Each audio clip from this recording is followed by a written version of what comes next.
It wasn't a house I'd normally find myself in, but I needed the money.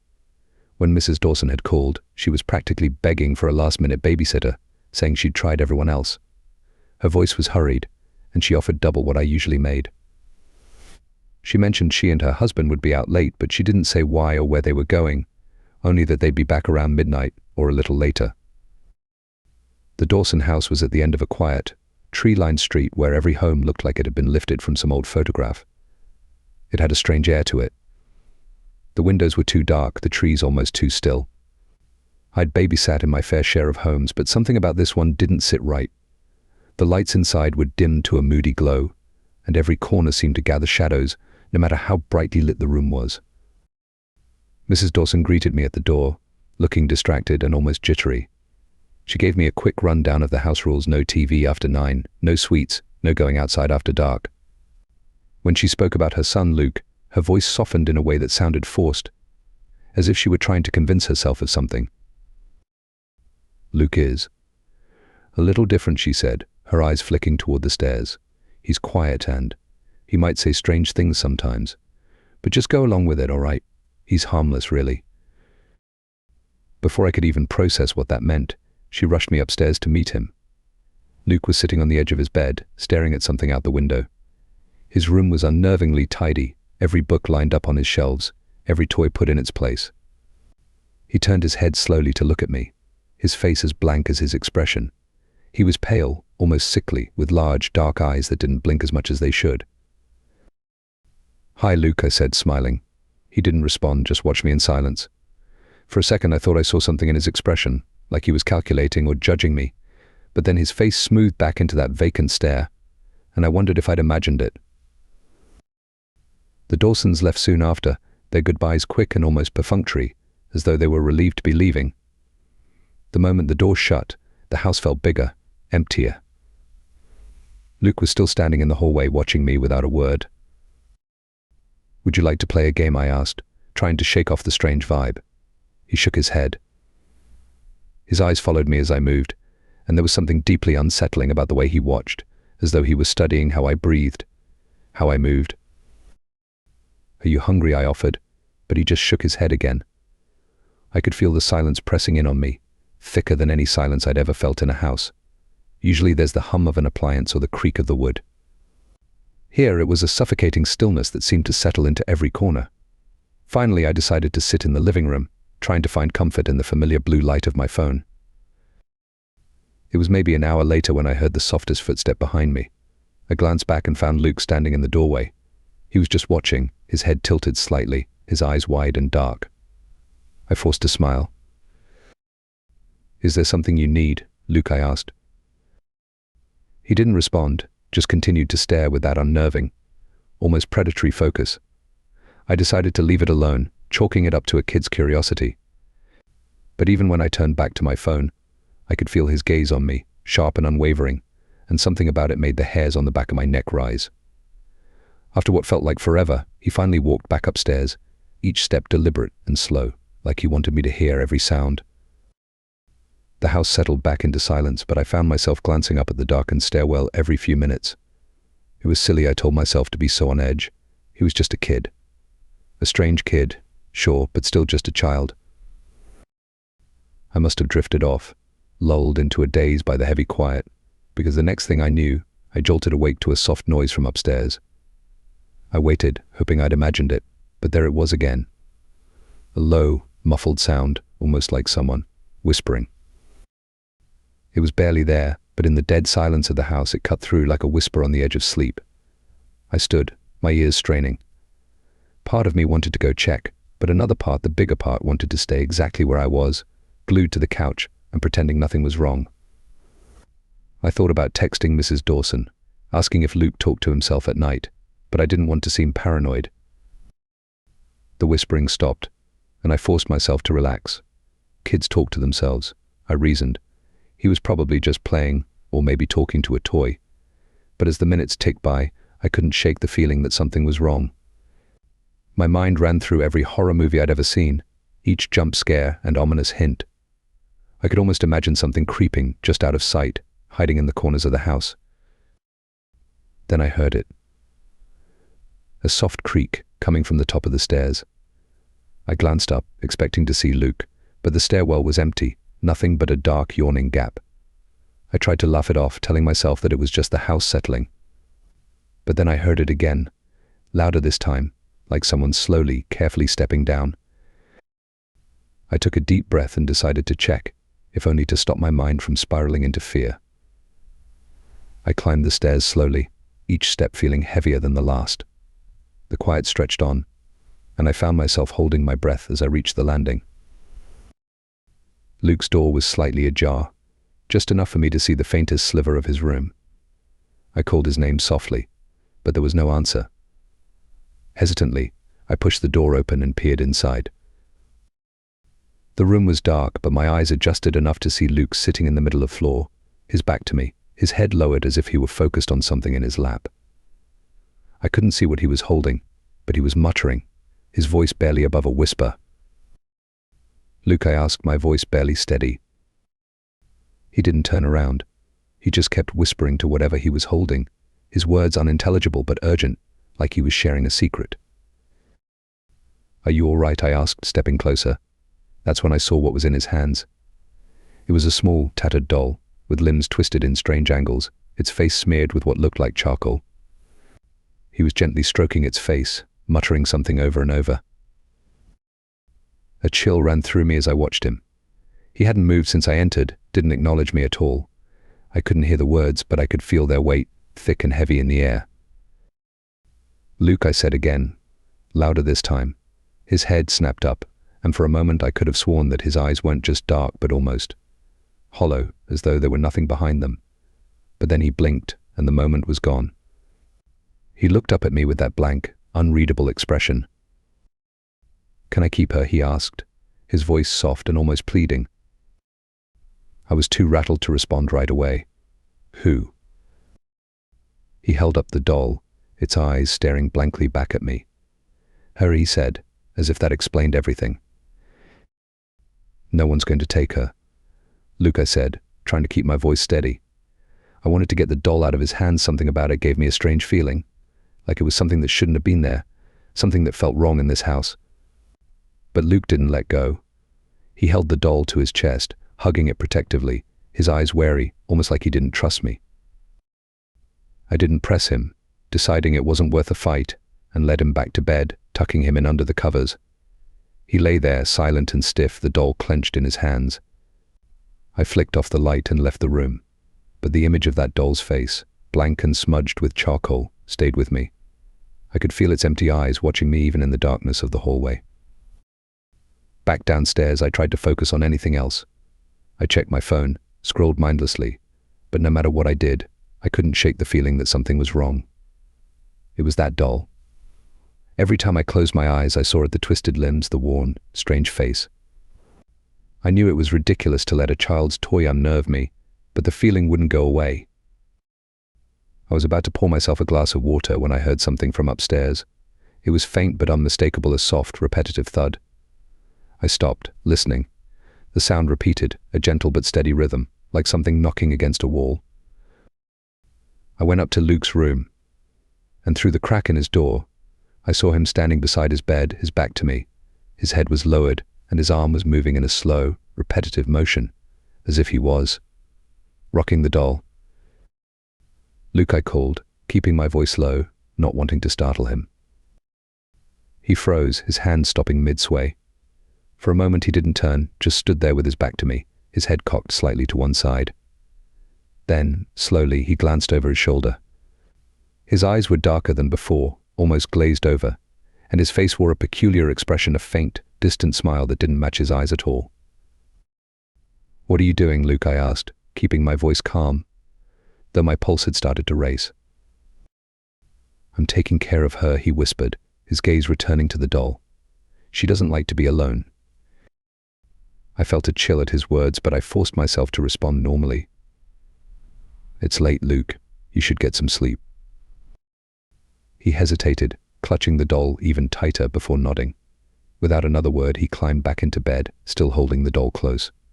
I watched him for a moment, unsettled by the way his eyes stayed open, staring up at the ceiling as he lay there. As I walked down the hall, I felt that prickle at the back of my neck again, as if someone were watching me from behind. But when I turned, there was nothing. Just the empty hallway, stretching out into the dark. I tried to shake off the feeling, to convince myself it was just my mind playing tricks. After all, I was alone in a strange house in the dead of night with a child I didn't know. I was bound to feel on edge, right? But just as I reached the stairs, I heard something again, a soft, childlike giggle coming from Luke's room.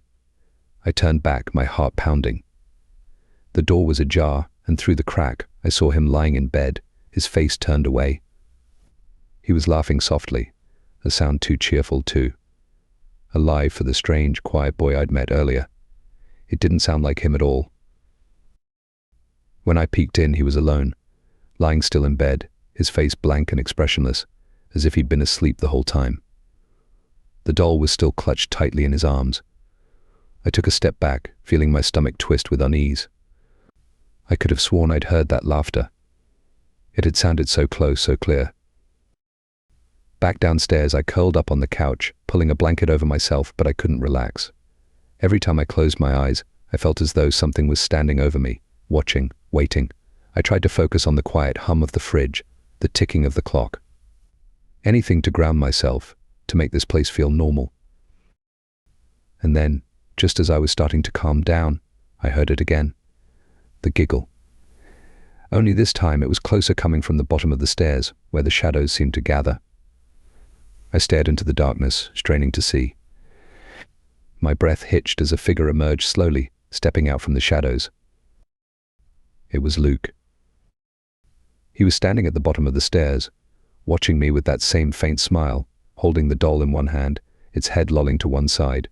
He didn't move, didn't say a word, just stood there in the darkness, staring. "Luke," I managed, my voice barely above a whisper. He cocked his head, his eyes never leaving mine, and then he took a step toward me, slow and deliberate. He lifted the doll, holding it out in front of him as if showing it to me, as if waiting for me to acknowledge it. "What are you doing up?" I asked, trying to keep my voice steady. "It's way past your bedtime." He blinked slowly, almost like he hadn't understood me. Then he took another step, his bare feet padding softly on the hardwood floor. His eyes were fixed on me, dark and intense, and I felt something cold settle in my chest. Then, in a soft, almost playful voice, he whispered, "She wants to play with you." Every instinct screamed at me to leave, to get out of that house, but I couldn't move. I was frozen, my gaze locked on his. The shadows seemed to gather around him, deepening, shifting, and his face seemed to change in the faint light, taking on an expression far too old, far too knowing for a child. "Luke, you should go back to bed," I said, but my voice shook, betraying the fear in my chest. He didn't respond, just took another slow, measured step forward, still holding the doll toward me. The doll's face, twisted and blank, stared at me with those empty eyes, and I could have sworn I saw its mouth move, just the faintest twitch of the lips. Then, in a voice barely above a whisper, Luke said, "She doesn't like it when people ignore her." My blood ran cold, but I managed to force a smile. I'm not ignoring her, Luke." He nodded slowly, as if he'd finally gotten the answer he wanted, and then, without another word, he turned and walked back up the stairs, each step slow and deliberate, the doll's limp arms bouncing against his side as he went. When he disappeared into his room, I sat there, my heart pounding so hard I could barely breathe. I kept my eyes on the stairs, waiting, watching, half expecting him to come back down, to peer at me from the shadows again. But the house fell silent once more, that heavy, stifling silence that seemed to swallow every sound. I didn't sleep that night. I stayed on the couch, my eyes fixed on the stairwell, waiting for the slightest movement, the faintest sound. I thought about calling Mrs. Dawson, but what would I say? That her son was, what? Acting strange? Clutching a creepy doll? It sounded ridiculous, even to me. Eventually, the first light of dawn began to seep through the windows, and I felt the tension start to lift. Somehow, the morning made everything seem less frightening, less real. I almost convinced myself that I'd imagined the whole thing, that it was just my tired mind playing tricks. I was starting to doze off when I heard footsteps coming down the stairs. I sat up, forcing myself to act normal as Luke appeared at the bottom step, He looked different, tired, disheveled, his eyes slightly puffy as though he hadn't slept. "Good morning, Luke," I said, trying to keep my tone light. He looked at me, his face blank and uncomprehending, as if he didn't recognize me. Then he glanced down at his hands, and for the first time, I noticed the doll was gone. Luke looked down at his empty hands, his expression blank, as though he, too, expected the doll to be there. For a moment he seemed almost lost, his dark eyes flicking around the room in confusion. I thought about asking him where the doll was, but something held me back. "Did you sleep okay?" I asked instead, my voice sounding unnaturally loud in the quiet morning. He shrugged, giving a half-hearted nod. I think so. He glanced at me, almost as if he wanted to say something else, but then his eyes darted away, focusing on a spot on the floor. "You were holding a doll last night. Do you know where it went?" I tried to keep my tone casual, hoping he'd offer an explanation. But he just looked at me with that same distant, unreadable expression, then shook his head. "I don't remember a doll," he said softly, his voice so flat it felt like he was reciting someone else's words. I didn't press him, but my mind was racing. I'd seen him with the doll. I'd watched him carry it, stroke its twisted little face in the dark. I could still feel the prickling unease from that moment, as if something in that doll or in him had watched me back. But now in the daylight he looked so ordinary, like any tired kid just waking up. I let it go, trying to get us back to something normal. "Are you hungry?" I asked. "I could make some breakfast." He nodded, so I led him into the kitchen, grateful for something to focus on besides the lingering dread from the night before. I busied myself with eggs and toast, forcing myself to make small talk, asking him about school and his favorite movies. He gave short answers, his voice subdued, like he was still somewhere else in his mind. But for a few minutes things felt normal. He was just a kid, and I was just the kid. And I was just the babysitter, making breakfast and trying to fill the awkward silences. And then, as I set a plate down in front of him, he looked up at me and asked, "Why did she choose you?" The question hit me like ice water, pulling me out of the fragile peace I'd started to feel. "Who?" I asked, even though I knew exactly what he meant. He just shrugged, poking at his eggs with his fork. "She usually only talks to me," he said, his voice barely above a whisper. "But last night, she kept looking at you." There was something about the way he said it that made my stomach twist. I forced a shaky laugh, trying to brush it off. "I think you were just dreaming, Luke." He shook his head, frowning slightly, like he didn't believe me. "She's not a dream," he insisted, his voice a little stronger now. "She's real, and she doesn't like it when people don't listen." I felt the chill return, creeping up my spine as I tried to think of something to say. But he had already turned back to his plate, eating quietly, as if he hadn't said anything strange at all. After breakfast, he wandered off, leaving me alone in the kitchen. I stood there for a few minutes, staring at the empty plate, replaying his words in my mind. I needed to pull myself together. He was a kid, and kids had vivid imaginations. Whatever he'd said, whatever had happened last night, it didn't mean anything. I was letting my own mind twist his words into something they weren't. But the feeling lingered, that prickling sensation of being watched. I glanced around the room, trying to shake it off, and that's when I saw it, a small, faint footprint on the kitchen tile. It was so light it could have almost been my imagination, but I couldn't shake the feeling that it was too small to be mine. I followed the faint trail across the floor, finding more light marks, like someone or something had walked across the kitchen in bare, child-sized feet. The footprints led toward the door, stopping just at the edge of the doorway, as if something had been watching us while we ate breakfast. My heart pounded as I stared at the spot, dread pooling in my stomach. I glanced toward the stairs, half expecting to see the doll lying there, its dark eyes staring back at me. But there was nothing. Just the quiet, empty hallway. I decided to look around, if only to ease my mind. I told myself I was being silly, that I'd find the doll somewhere obvious. Maybe Luke had tucked it under his bed or left it in a closet. But as I checked each room, each corner, the doll was nowhere to be found.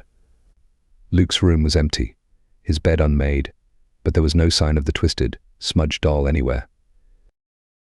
A small part of me felt relieved, like maybe the doll had just been a strange, vivid dream. But the rest of me was still tense, my nerves raw as I moved through the house. I couldn't shake the feeling that it was still here, somewhere just out of sight. I found Luke in the living room, staring out the window with that same blank expression. I walked up beside him, glancing out at the empty street. The neighborhood was still and silent, like no one had ever lived there at all. "Luke," I said softly, "are you sure you don't remember where the doll went?"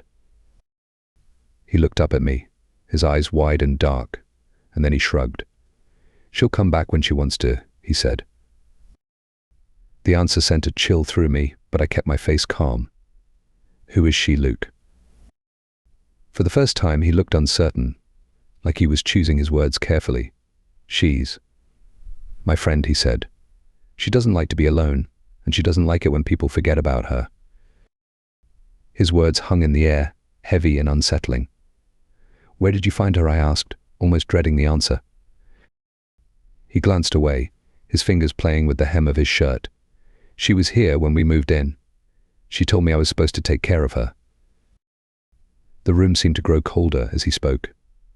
I could feel the weight of his words pressing down on me, filling the quiet with an unnatural stillness. There was something ancient, something wrong in the way he talked about her, as if this was a relationship that went far beyond the bounds of a child's imagination. I tried to keep my tone light, though my voice was shaking. "Maybe she went back to her hiding spot," I suggested. "Why don't we look for her?" Luke hesitated, then nodded slowly. Together we went through the house, checking closets, cabinets, every dark corner where something might be hidden. But as we moved through each room, the sense of wrongness grew stronger, as though the house itself was watching, waiting. Finally, we ended up in the basement. The air was musty and cold, and the dim light made the shadows seem to stretch and shift. I flicked on the light, hoping it would chase away the oppressive darkness, but the bulb only cast a weak, flickering glow. Luke stood at the top of the stairs, watching me with that same distant expression. "She likes it down here," he said, his voice almost a whisper. I swallowed, trying to ignore the unease clawing at my chest. "All right, well, let's take a quick look." I stepped down, each creak of the stairs echoing in the quiet. The basement was cluttered, filled with old boxes and furniture draped in dusty sheets. I moved carefully, trying to peer around each corner, each shadow, but there was no sign of the doll. "Are you sure she's down here?" I called up to Luke, trying to keep my tone light. But when I turned, he was gone. The top of the stairs was empty, the door half closed, as though he'd wandered off without a second thought. "Luke," I called, my voice echoing in the silence. But there was no answer. I made my way back up, the dread twisting tighter in my stomach with each step. When I reached the top, the house was quiet. I glanced around, calling his name again, but the only response was the soft hum of the refrigerator, the faint ticking of the clock. I checked every room, but Luke was nowhere to be found. The house felt different now, the silence heavier, darker, as though something had settled over it, suffocating any trace of warmth. Finally, I made my way back to the living room, my heart pounding. And that's when I saw her. The doll was sitting on the couch, its twisted arms spread wide, its empty eyes staring right at me. I froze, every instinct screaming at me to leave, but I couldn't move. I couldn't look away from those dark, hollow eyes. And then, as I watched, its mouth twitched the faintest, most unnatural motion, as if it were trying to smile. I stood there, rooted to the spot, staring at the doll. The longer I looked, the more I was convinced that the doll's face had changed, that it had taken on a look almost familiar. It wasn't a happy smile, or even a friendly one. It was knowing, as though it understood something I didn't. And then I saw movement out of the corner of my eye. Luke was standing in the hallway, watching me, his face blank, his dark eyes fixated on the doll. "She found you," he said, his voice a strange mix of relief and something else, something that made my skin prickle. "She wanted you to see her." "Luke," I kept my voice as steady as I could, though I was trembling. "Did you put the doll here?" He shook his head slowly. "I told you she comes when she wants to. She always does." The urge to leave the house was almost overwhelming, but I forced myself to stay calm, to act as though none of this was bothering me. "Why don't we put her back in your room?" I suggested, trying to keep my voice light. Luke's eyes flashed with a sudden intensity. She doesn't want to go back, he whispered, as though this was a fact he had no control over. She likes you. I felt a shiver crawl up my spine. The last thing I wanted was to pick up that doll, but I knew I couldn't just leave it there, staring at me with that eerie smile. I took a hesitant step forward, reaching out to pick her up, and the air around her felt colder, almost like she was radiating something. When my fingers brushed her cloth skin, I had to fight the urge to pull back. The fabric was soft, but there was a strange weight to it, as though she were filled with more than just stuffing, something dense and unsettling. As I lifted the doll, I heard a faint giggle. It wasn't Luke's voice, it sounded higher, thinner, almost like a whisper. I froze, glancing around, but the room was empty. I glanced at Luke, but he was just watching me, his expression blank, almost expectant. I don't think she likes being touched, he said softly. I dropped the doll back onto the couch, my hands suddenly clammy.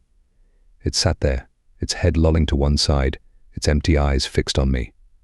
I could feel the prickling sensation return, the same one I'd felt all night, as if something were crawling over my skin. Luke moved closer, his gaze flicking between me and the doll. She wants to stay with you, he said, almost pleading. She doesn't like it here anymore. Luke. It's just a doll, I said, trying to convince myself as much as him. It doesn't want anything. He looked up at me, his expression unreadable, and in that moment he seemed so much older than he was, as though he understood things I couldn't. She's not just a doll, he whispered. She's lonely. A chill ran through me, and I glanced back at the doll, half expecting it to have moved, to see its head tilted in a new position. But it was sitting exactly as I'd left it, its unblinking eyes staring at me with that twisted smile. I took a step back, forcing myself to look away. Why don't we get some fresh air, I suggested, hoping to get us both out of the house, away from whatever was happening here. Luke's face twisted into a frown, and he looked back at the doll, almost as if he were asking for permission. He stood there for a long moment, silent and still, before finally nodding. Okay, he murmured, though his voice was barely audible. I grabbed my bag and led Luke toward the door, practically holding my breath as we stepped outside. The air was crisp, the daylight a stark contrast to the oppressive atmosphere of the house. I felt an immediate sense of relief, like a weight lifting from my chest. Luke, however, seemed different. He looked over his shoulder, back at the house, as if he were leaving something important behind. We walked in silence down the street, Luke trailing a few steps behind me. I glanced back at him every now and then, watching as his gaze flicked from the sidewalk to the distant houses, his expression distant and almost lost. Finally, I tried to break the silence. Luke, do you remember anything else about her? The doll. He shrugged, his face blank. She doesn't talk to me much anymore, he said softly. She used to, when we first moved in. My stomach twisted as I remembered what he'd said earlier, that she'd been here before his family moved in. Did someone leave her behind, I asked, keeping my voice as casual as possible. Luke's eyes narrowed, and he gave a small shake of his head. No one left her. She was always here. The words sent a shiver through me, but I tried to push it aside. We walked in silence for a few more minutes before I realized we were circling back toward the house. I wanted to keep walking, to stay in the bright, reassuring daylight, but Luke seemed determined to return. When we reached the house, he stopped just outside the front door, looking up at it with an expression that was almost resigned. I could feel the unease returning, creeping into my bones as I stood there, the house looming over us like some dark, silent presence. I didn't want to go back in, but I couldn't leave him alone.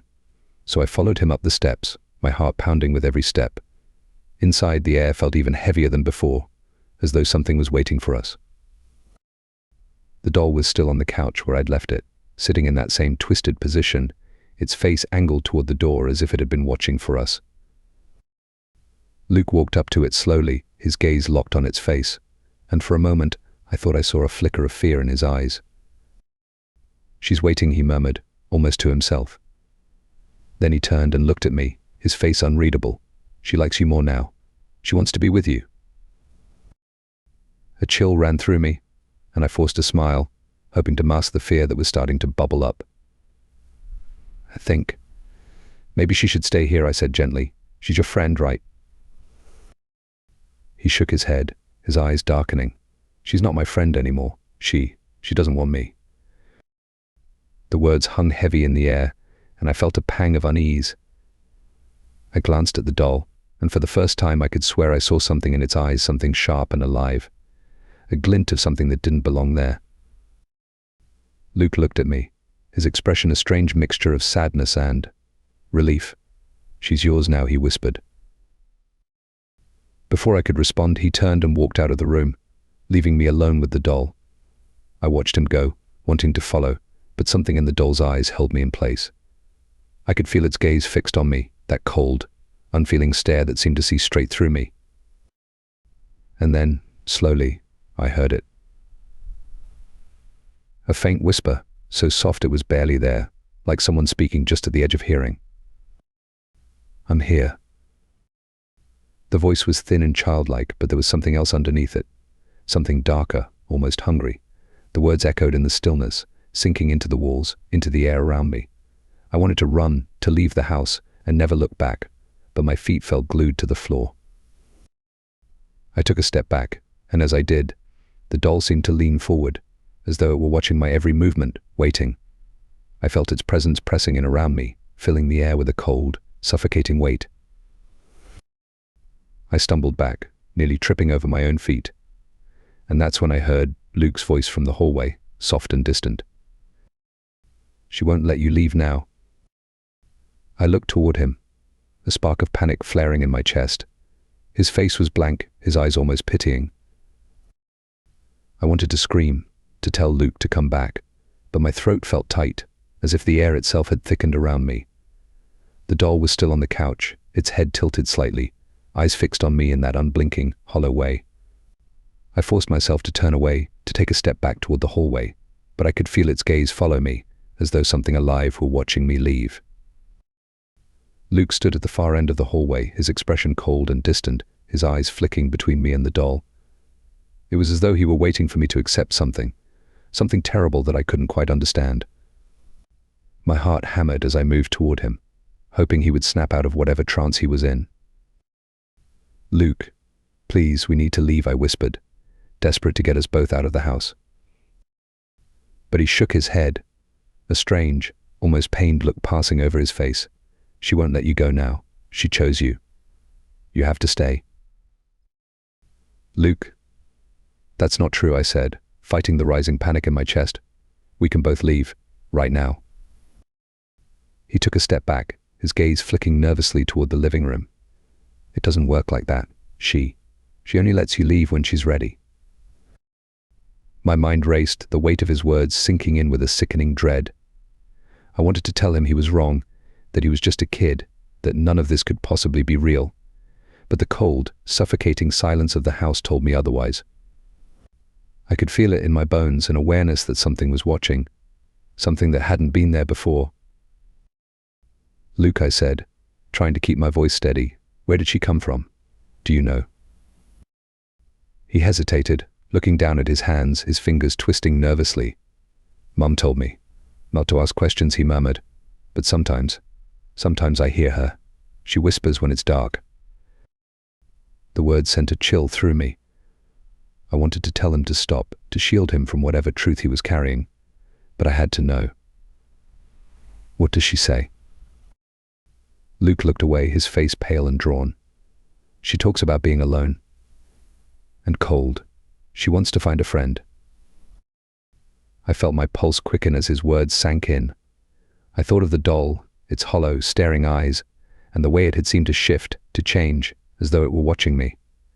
I thought it was just a toy, a twisted, unsettling toy, but now I wasn't sure what it was or what it wanted. I took a deep breath, trying to keep my voice calm. Did she have another friend before? Someone who lived here? Luke hesitated, his eyes flicking nervously toward the living room, as though he feared she could hear us. I don't know. But sometimes I hear footsteps at night. I used to think it was just the house, but... Then she started talking to me. She said she's been waiting a long time. The room seemed to grow colder, the shadows around us deepening. I felt trapped, like the walls themselves were closing in, pressing me closer to the truth I didn't want to face. I turned back toward the living room, feeling drawn back to the doll, as though some invisible force were tugging at me, pulling me in. Luke followed silently, his gaze fixed on the floor as though he couldn't bear to look. When we reached the couch, I forced myself to look at the doll again, to face whatever horror it held. But this time, something was different. The doll's head was tilted up, its eyes meeting mine with an intensity I hadn't seen before. I felt a strange sensation, like a low hum reverberating through the room, an energy that seemed to pulse from the doll itself. "She wants to be with you," Luke whispered beside me, his voice barely audible. "She doesn't want me anymore." I looked at him, my heart aching at the sadness in his voice. "Luke, you don't have to do this. We can both go. We can leave together." But he shook his head, a strange, resigned look in his eyes. "No, she needs someone. If I leave, she'll just find another way." I took a step back, trying to process what he was saying. The words felt wrong, twisted, as though he were repeating something that had been forced upon him, something dark and inescapable. But before I could say anything else, he turned and walked toward the door, his steps slow and deliberate. "Luke," I called, desperation rising in my voice. But he didn't stop. He just kept walking, his small frame disappearing into the shadows of the hallway. I wanted to run after him, to pull him back, but the air seemed to thicken around me, holding me in place. I couldn't breathe, couldn't move. And then, in the heavy, suffocating silence, I heard the faintest whisper. "You're mine now." It was a child's voice, high and lilting, but there was an edge to it, something dark and possessive. I turned, my heart pounding, and saw the doll's face had changed once more. The blank smile had twisted into a grin, its eyes narrowed, watching me with a cruel, eager intensity. I stumbled back, the cold weight of dread settling over me like a shroud. I had to leave. I had to get out of the house now, but as I turned toward the door, I felt a cold hand close around my wrist. I looked down, my breath catching in my throat as I saw nothing. There was no one there, no hand gripping my wrist, but I could feel it, an invisible, ice-cold pressure holding me in place. I tugged, struggling to pull free, but the grip only tightened, anchoring me to the spot. "Stay with me," the voice whispered, softer now, almost pleading. "I'm so lonely." A shiver ran through me as I realized the voice wasn't coming from the doll. It was coming from the walls, from the very air around me, echoing in the dark corners of the room. The house itself seemed to pulse with it, that same low hum, vibrating through the floor, through my bones. I looked toward the doorway, hoping, praying that Luke would come back, that he'd help me, but there was only silence. I was alone, trapped in the suffocating darkness, with nothing but that cold, invisible grip holding me in place. And then I felt it, a soft, icy breath against my cheek, like someone was standing right beside me. I turned, but there was nothing, only the empty room, the shadows pressing closer, thickening around me. "You can be my friend," the voice whispered again, closer now, almost in my ear. "Forever." The words sent a wave of terror through me, and I pulled against the invisible grip with all my strength, desperate to escape.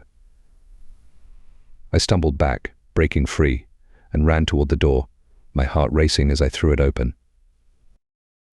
The daylight outside was blinding, sharp and clean, a harsh contrast to the darkness of the house. I stumbled onto the porch, gasping for air, my skin prickling with the cold residue of whatever had touched me. I turned, looking back at the house, half expecting to see the doll standing in the doorway, watching me with that twisted smile. But the doorway was empty, silent, as though nothing had happened, as though the house were just a house again, plain and ordinary in the morning light. I didn't wait. I sprinted down the steps, my legs shaking as I stumbled down the street. I didn't stop running until I reached the end of the block, my breath coming in ragged gasps as I glanced back, expecting to see something, anything following me. But the house was still quiet, like it had always been. No sign of Luke, or the doll, or whatever presence had kept me there. It was as though the house had closed up, swallowing its secrets, sealing them inside. I stood there for a long time, staring back at the house, trying to make sense of what had happened. But the only thing I could feel was a lingering, oppressive dread, a sense that I'd left something behind, or perhaps that something had left with me. And then, as I turned to walk away, I heard it faint, almost like a trick of the wind, but unmistakable. A soft, childlike giggle. I stopped, my pulse thudding in my ears as that faint giggle drifted through the air. I looked around, trying to tell myself it was just the wind, or maybe a bird, anything but what I feared. But the sound echoed again, closer this time, like someone was standing just behind me, hiding in the early morning shadows. I turned back to the house, half expecting to see Luke at the window, watching me with that blank, knowing stare. But the windows were dark, the curtains drawn, and there was no sign of movement inside. The house stood silent, wrapped in an eerie stillness that made my skin crawl. I wanted to leave, to put as much distance as I could between myself and that house, but something kept me rooted to the spot. The memory of that whisper, that cold, invisible grip, lingered in my mind, a shadow that I couldn't shake. The morning was starting to brighten, neighbors stepping out of their houses, oblivious to the horror that lay just down the street. I forced myself to keep walking, trying to blend into the ordinary world around me, hoping that distance would make the fear fade. But as I walked, I couldn't shake the feeling that something was following me. Every step I took, every street I crossed, I felt a presence lingering just out of sight, a prickling sensation at the back of my neck that told me I wasn't alone. I reached my own house and quickly went inside, locking the door behind me. I leaned against it, trying to steady my breathing, to convince myself that I was safe, that whatever haunted the Dawson house hadn't followed me. But then, in the stillness of my own home, I heard it again. A soft, childlike giggle, coming from the shadows just beyond the entryway. My heart pounded as I scanned the room, searching for anything out of place. I told myself it was impossible, that I was just hearing things, that my mind was playing tricks on me after the long, terrifying night. And then I saw it. Sitting on the far end of my couch was the doll. I felt my blood run cold as I stared at it, unable to move, my breath caught in my throat. It was the same doll, the same twisted limbs, the same smudged, expressionless face, its eyes fixed on me with that same hollow, empty stare. I didn't know how it could have gotten here, how it had escaped that house, but there it was, as real as the floor beneath my feet. Slowly I backed away, every instinct screaming at me to run, to leave, to get as far away from it as possible. But my legs felt heavy, weighed down by a paralyzing dread that made every movement slow, deliberate, as though I were trapped in a nightmare. The doll's head tilted slightly, its eyes narrowing just a fraction, as though it were watching me with that same predatory curiosity I'd seen in Luke's gaze. And then, in a voice barely above a whisper, it spoke. "Why did you leave me?"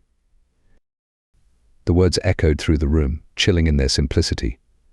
The voice was soft, childlike, but there was something else beneath it, something ancient and insistent, as though it carried the weight of years spent in silence. I couldn't bring myself to respond. My throat felt tight, my pulse thundering as I stared back at the doll, its unblinking eyes fixed on me, waiting. I tried to tell myself it was just a toy, a simple, inanimate object. But I couldn't shake the feeling that it was watching, that it was aware. I forced myself to look away, to take a deep, shaky breath, and that's when I heard footsteps, soft, deliberate, coming from behind me. I spun around, half expecting to see Luke standing there, but the hallway was empty, just a stretch of shadows and silence pressing in around me. The footsteps grew louder, closer, each one echoing through the quiet house. I backed up until I was pressed against the wall, my heart racing as I scanned the room, waiting for anything to appear. But there was nothing. Only the doll, sitting quietly on the couch, watching me with that twisted, knowing smile. I reached for my phone, my hand shaking as I dialed Mrs. Dawson's number. I didn't know what I would say, but I needed answers. I needed her to tell me that I was imagining things, that everything was fine, that this was all some kind of horrible mistake. The phone rang, each ring stretching out into the silence, echoing in the dark, empty spaces of my house. Finally she answered, her voice groggy and confused. "Hello?" "Mrs. Dawson, it's me," I said, my voice trembling. I just wanted to ask you." About the doll.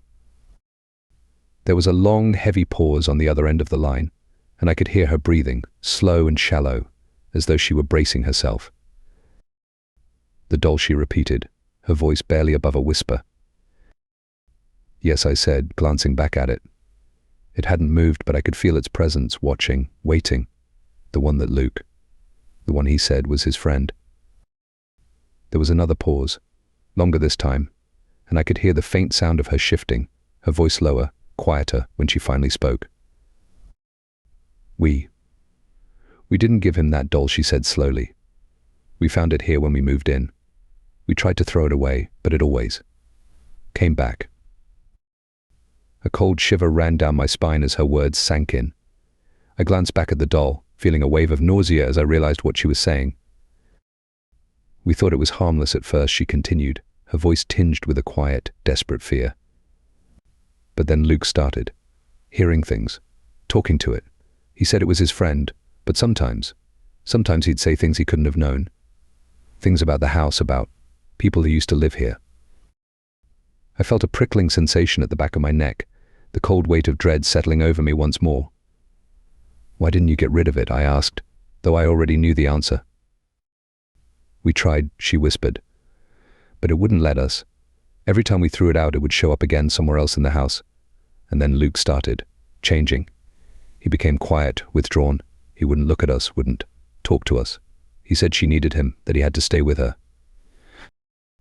My pulse raced as I listened, each word sinking into my bones, filling me with a dread I couldn't shake. Mrs. Dawson. I think it followed me home. There was a long silence, and then I heard her draw in a shaky breath. It's not just a doll, she said finally, her voice barely audible. It's something else. Something that wants, something it can't find here. I looked back at the doll, feeling its gaze heavy and insistent, pressing down on me with an intensity that made my skin crawl. What does it want? I whispered. Another silence, heavy and tense, and then she answered, her voice thick with fear. It wants a friend, someone who can stay. I hung up, my mind reeling, my heart pounding as I backed away from the doll, my hands trembling. I wanted to leave, to run, but the weight of that whisper, that invisible grip, held me in place, anchoring me to the spot. And then I heard the soft, familiar sound that sent a wave of terror through me. A quiet, childlike giggle echoing through the room, growing louder, closer, as though it were coming from all around me.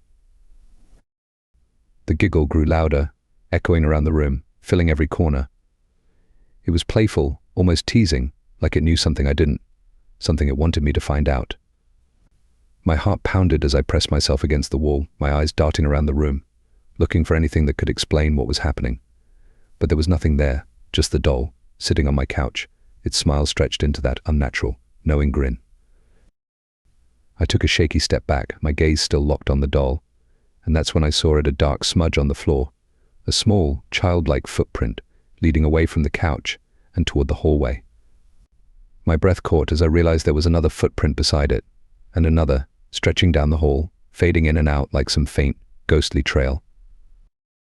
I didn't want to follow, but I felt drawn, as though some invisible thread were tugging at me, pulling me toward the darkness at the end of the hallway.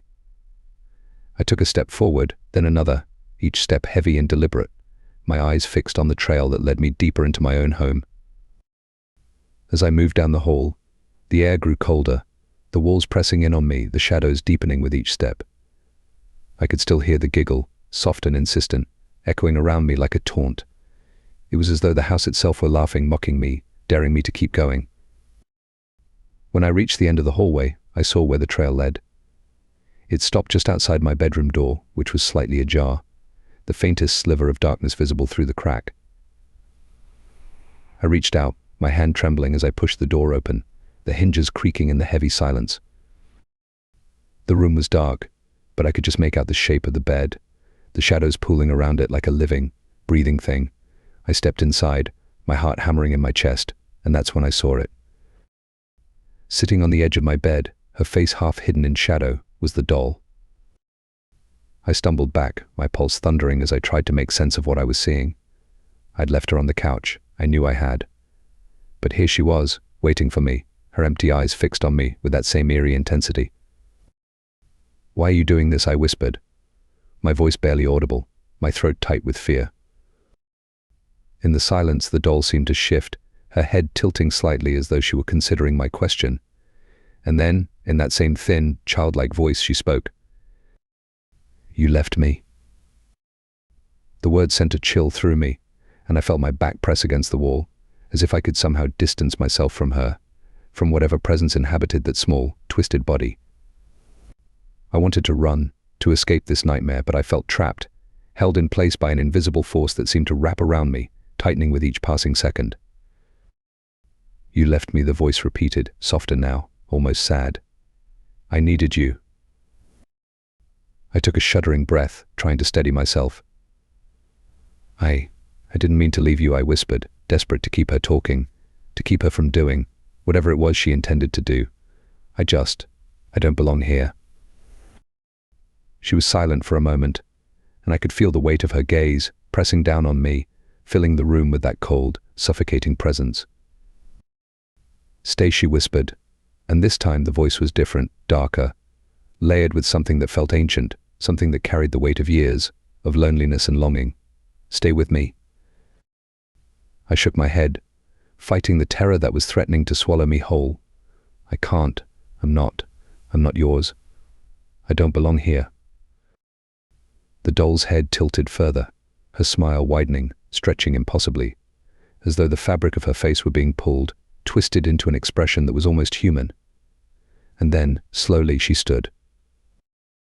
My heart skipped a beat as I watched her move, her limbs shifting in a way that was all wrong, jerky and unnatural, like something that had forgotten how to walk.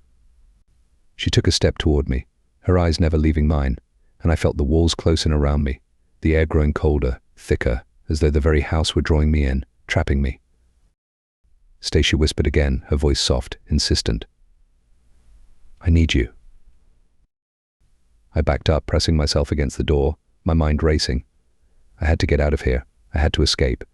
But every time I moved, the doll seemed to follow, her small feet padding softly across the floor, each step bringing her closer, her eyes fixed on me with that unblinking stare. I reached for the doorknob, fumbling with it, my hands shaking, but it wouldn't turn. The handle was ice cold, frozen in place, as though the house itself were holding me here, refusing to let me go. "Please," I whispered, my voice breaking.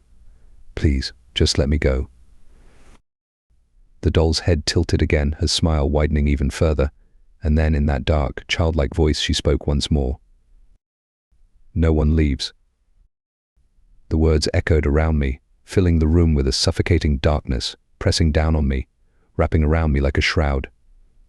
I could feel the weight of it, thick and heavy, as though something were pulling me down, dragging me into the depths of the house, into the shadows that stretched out beneath it, ancient and insatiable. And then, in the silence, I heard a new sound, the soft, steady creak of footsteps, coming from the hallway. I turned, my heart pounding as I saw a figure standing just beyond the doorway. It was Luke. He was watching me with that same blank, unblinking expression, his dark eyes fixed on mine, as though he was studying me, waiting for something. He took a step forward, his gaze never leaving mine, and for a moment I thought he was going to help me, that he would pull me out of this nightmare, rescue me from whatever horror had taken hold of the house. But then he spoke, his voice soft, distant, almost mournful. "She doesn't let anyone leave," he whispered. "Not unless she finds someone else." A chill ran through me as I realized what he was saying, as the weight of his words sank in. I looked at him, my pulse racing, desperation clawing at my chest. "Luke, please. You have to help me. I don't belong here. I don't know why she's doing this."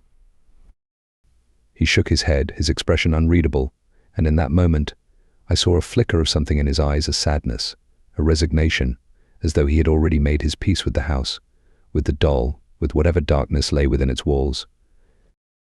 "She doesn't let anyone leave," he repeated, his voice barely above a whisper. "Not unless someone stays behind." The room seemed to close in around me, the walls pressing down, the air growing colder, heavier, as though the house itself was sealing me inside. I looked back at the doll, at her empty, hollow eyes, and I knew, with a sickening certainty, that she wasn't going to let me go. Not unless. I turned back to Luke, my voice trembling. Luke, you have to leave, you have to go now before she takes us both. But he just shook his head, a faint, sad smile on his face. She already chose, he said softly. And she chose you. I felt my stomach drop, the realization settling over me like a shadow. The house, the doll, the whispers. They had all been leading to this, pulling me in, choosing me to be the one to stay, to take Luke's place. Please, I whispered, my voice breaking. Please don't leave me here. But Luke just looked at me, his eyes dark and empty, and then without another word he turned and walked away, his small figure disappearing into the shadows, leaving me alone with the doll, with the suffocating darkness that filled the room. I tried to scream, to call after him, but the words caught in my throat, trapped by the cold, oppressive weight that pressed down on me, wrapping around me like chains. And then slowly the doll moved, her head tilting as she watched me, her smile widening into an expression of twisted satisfaction. And in the silence I heard the voice again, soft and insistent, filling the room with its dark, childlike whisper. You're mine now. The room seemed to darken as that whisper settled over me, filling the air with a heavy, oppressive weight. I was frozen, unable to tear my gaze from the doll's face, her empty, unblinking eyes fixed on me with an intensity that felt almost alive. I don't know how long I stood there, trapped in that silent, staring contest with the doll. But when I finally managed to break away, the room felt smaller, colder, as if the walls had inched closer, sealing me in. I turned, reaching for the door, desperate to get out, but the handle wouldn't budge. It felt welded in place, an icy chill radiating from the metal. I rattled it, pulling and twisting, but it wouldn't give. Panic surged in my chest, a frantic urgency as I pounded on the door, calling for Luke, for anyone, but my voice felt swallowed by the room, the walls absorbing every sound. The air around me grew thick, cold, pressing in from all sides. I could feel that invisible presence tightening, suffocating, like hands closing around my throat, gripping my arms. I wanted to scream, to claw my way out, but I was frozen in place, held there by a force I couldn't see, couldn't fight. Let me go, I whispered, my voice trembling as I turned back to the doll. Please, I don't belong here. The doll's smile seemed to widen, its head tilting in that eerie, unnatural way, as though it understood my fear, my desperation, and relished it. And then, in the heavy silence, I heard the whisper again, clearer now, more insistent. You'll stay. The voice felt as though it were coming from everywhere, from the walls, the floor, from inside my own mind, and I clutched my head, trying to drown it out, to silence it. But the whisper only grew louder, filling my ears, echoing in the empty spaces of the house. You'll stay. Forever. I stumbled back, the room spinning, the walls seeming to close in around me, and that's when I saw her again. The doll was no longer sitting on the bed, she was standing, her twisted limbs jerking in strange, stilted movements, as if she were being pulled along by invisible strings. My breath caught as I watched her approach, her eyes fixed on me with that same, hungry expression. She moved closer, each step deliberate, her smile stretching wider and wider, until it was an unnatural, impossible grin, stretched across her face like a wound. I backed up, pressing myself against the wall, my heart pounding as I tried to find some way out, some escape. But the doll kept coming, her tiny, twisted body jerking forward, her hollow eyes locked on mine. In a final, desperate attempt, I reached for the window, my fingers clawing at the frame, trying to pry it open. But it wouldn't move, as though it too had been sealed shut by whatever force held this house in its grip. I could feel the doll's presence drawing closer, the weight of her gaze pressing down on me, filling me with a dread so deep it felt like it would swallow me whole. And then, just as I thought I couldn't bear it any longer, the doll stopped. She stood there, motionless, her eyes still fixed on me, her head cocked to one side, as if she were waiting. In the heavy, suffocating silence, I could hear my own heartbeat, loud and frantic, echoing in the empty room. I forced myself to meet her gaze, feeling a chill settle over me, a realization that sank into my bones. This was what she wanted. She wanted me to understand what she was, what she had been waiting for. And then, in a voice that was barely a whisper, I asked the question that had been haunting me since the moment I'd entered that house. "Who are you?" The doll's eyes seemed to narrow, her smile fading into a look of almost sadness. And then, slowly, she spoke, her voice soft and distant, as though it were coming from somewhere deep within the walls, from a place that had been buried for years. "I was here. Long before you," she whispered, her words echoing in the silence. "I was here before all of them. And now, you're here." Her words sent a chill through me, a cold, creeping dread that wrapped around my heart. I didn't know what she was or why she had chosen me, but I could feel her presence, heavy and ancient, a force that had lingered in this house long before I'd ever stepped foot in it. I backed away, my mind racing, searching for some way out, some way to escape. But the walls seemed to close in around me, the air growing colder, thicker, as though the house itself were alive, holding me in its grasp. "You don't belong here," I whispered, my voice trembling. "This isn't your home." The doll's smile returned, that twisted, knowing grin, and she took another step forward, her eyes never leaving mine. "This is my home," she whispered, her voice filled with a dark, possessive edge. "And now, it's yours too." I felt the walls press in tighter, the air growing colder, thicker, as though the house was sealing me inside, binding me to its dark, suffocating embrace. I tried to fight it, to break free, but I could feel the weight of her presence, wrapping around me, pulling me deeper into the darkness. And then, in the silence, I heard the faint, distant sound of laughter, echoing through the house, filling every corner, every shadow. It was a laughter that was both childlike and ancient, a sound that carried the weight of years, of lives lost and forgotten, trapped within these walls. As the laughter grew louder, I felt myself sinking, pulled down by the weight of the house, by the darkness that filled it, wrapping around me like a shroud. I could feel the presence of others, shadows that lingered just out of sight, watching, waiting, as though they too were bound to this place, trapped in its grasp. And then, in the final, suffocating darkness, I heard the doll's voice, soft and insistent, filling my mind with her words, her final, chilling command. "You'll stay with me. Forever." As the doll's whisper faded, the shadows around me seemed to shift, gathering closer, pressing in from all sides. My vision blurred, and I felt dizzy, as though I was sinking into a dark, endless void. I reached out, grasping for anything solid, but the walls seemed to slip away, the house stretching into a labyrinth of darkness.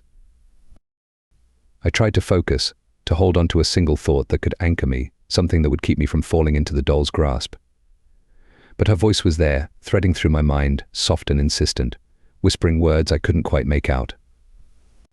The air grew colder, thick with the scent of dust and decay, and I felt an overwhelming urge to close my eyes, to surrender.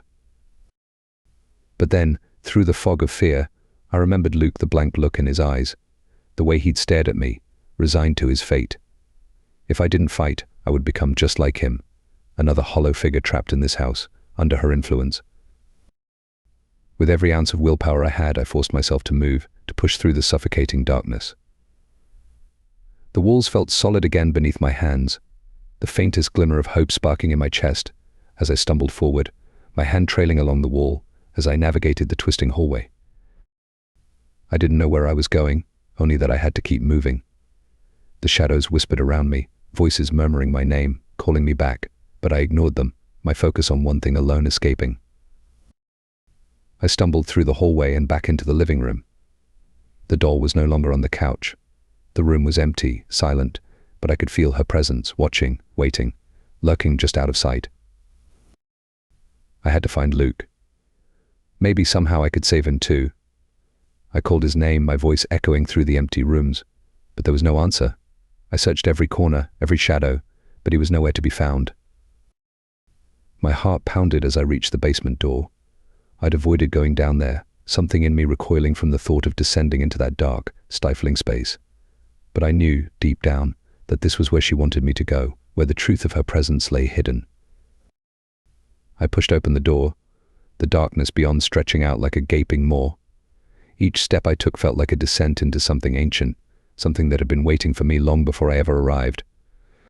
The air grew colder, thick with the scent of damp earth, and the silence was so profound that I could hear every beat of my heart, every shallow breath. At the bottom of the stairs, the darkness seemed to gather even thicker, wrapping around me, suffocating, until I could barely see my own hands in front of me. And then, through the gloom, I saw her. The doll stood in the center of the basement, her small, twisted figure illuminated by a faint, ghostly glow that seemed to emanate from the walls themselves. Her eyes were fixed on me, and that knowing smile stretched across her face, wider than ever before. But there was something else there too, a faint, shadowy figure hovering behind her, its features obscured, its form almost transparent, like smoke. It was the shape of a child, small and fragile, and as it watched me, I felt a chill seep into my bones, colder than anything I'd ever felt. "Who are you?" I whispered, my voice shaking, as I took a step closer, drawn by a morbid curiosity, a need to understand the thing that had haunted this house for so long. The shadowy figure tilted its head, and then, in a voice that was barely more than a whisper, it spoke. "I was left behind." The words echoed in the silence, carrying a sadness, a loneliness that seemed to seep into the walls, filling the room with a weight that was almost unbearable. "Left behind?" I asked, my voice barely audible. "What? What happened to you?"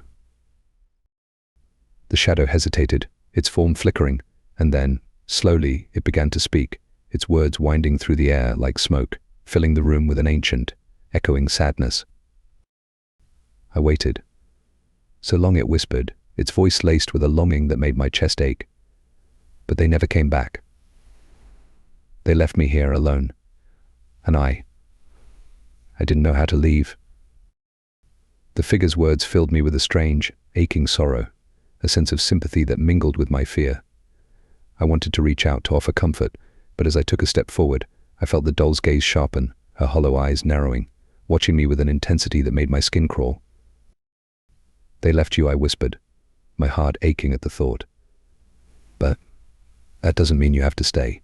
You can. Let go."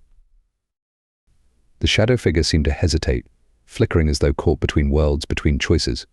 But the doll's face twisted, her smile vanishing, replaced by a look of fury, of possessiveness that burned through the darkness, filling the room with a sudden, oppressive weight. "No," the doll hissed, her voice sharp, insistent. "No one leaves."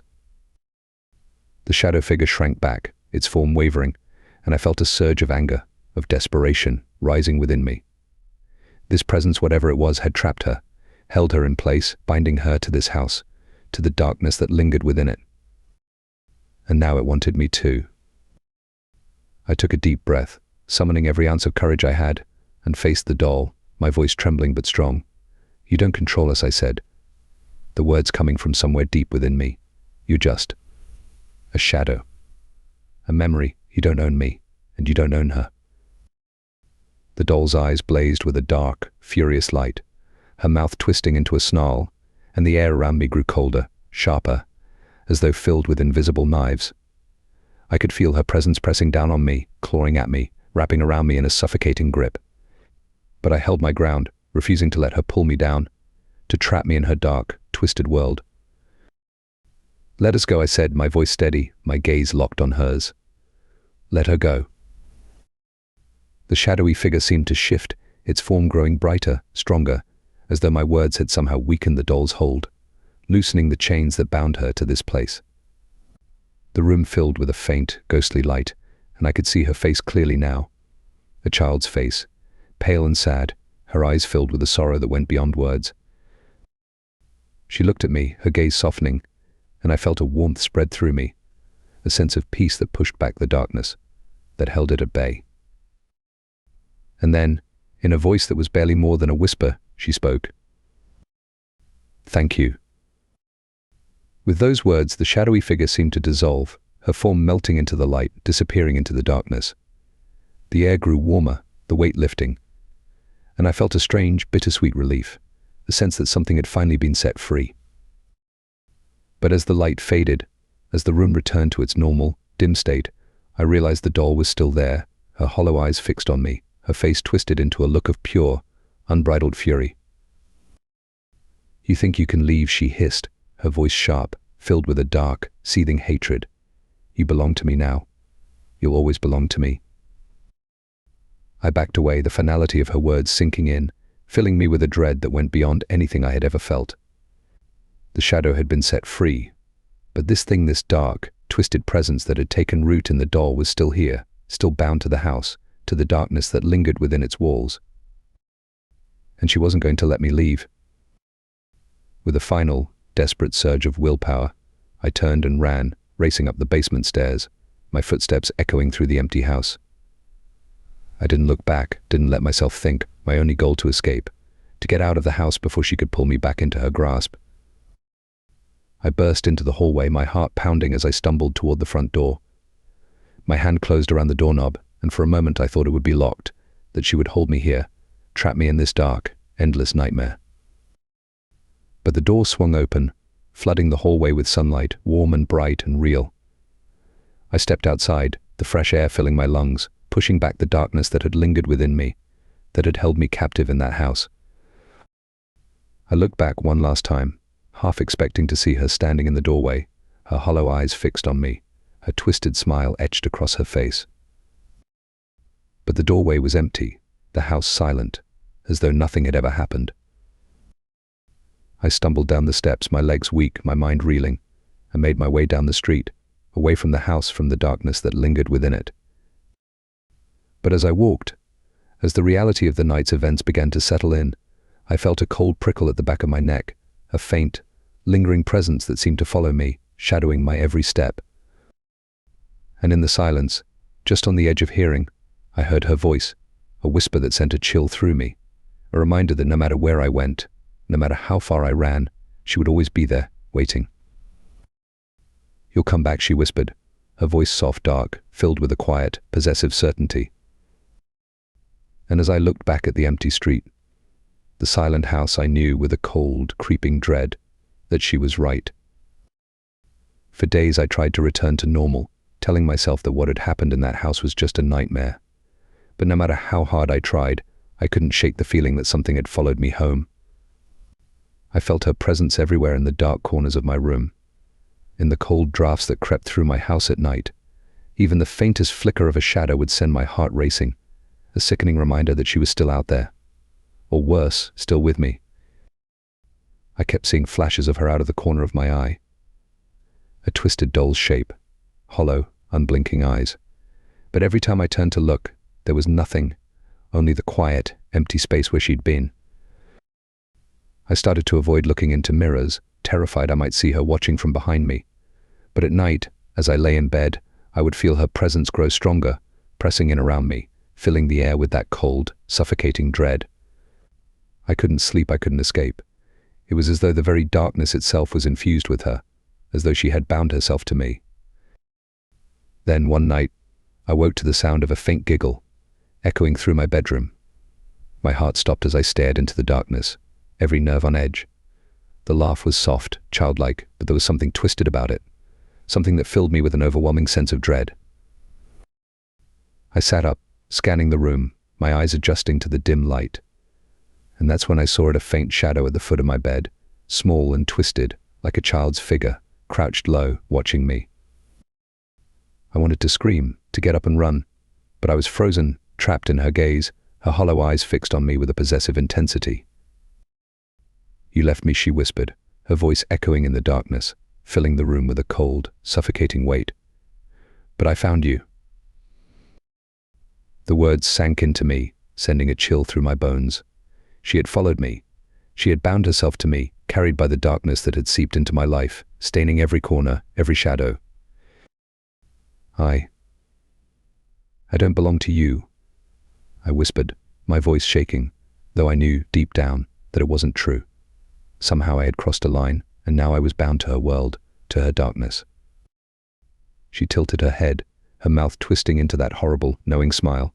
"You do now," she whispered, her voice soft, almost gentle. "We're together now, forever." The shadows around me grew darker, deeper, as though they were pulling me in, wrapping around me like a shroud. I tried to move, to fight, but the weight of her presence held me in place, pressing down on me, filling my lungs with a cold, suffocating dread. And then, slowly, the shadow at the foot of my bed began to move. It crept closer, inching toward me, its small, twisted limbs stretching out, reaching for me. I could feel her cold touch, like ice against my skin, sinking into me, binding me to her, to the darkness that had become my prison. I closed my eyes, the fear overwhelming, my heart pounding as I felt her presence seep into me, wrapping around me, pulling me down into her world. In the silence, her whisper echoed, soft and insistent, filling my mind with her final, possessive words. "You'll never leave me," she whispered, her voice laced with a dark, twisted joy. "We're together now, forever." And as the darkness closed in, as her presence filled every corner of my mind, I knew, with a sickening certainty, that she was right. I was hers now, forever.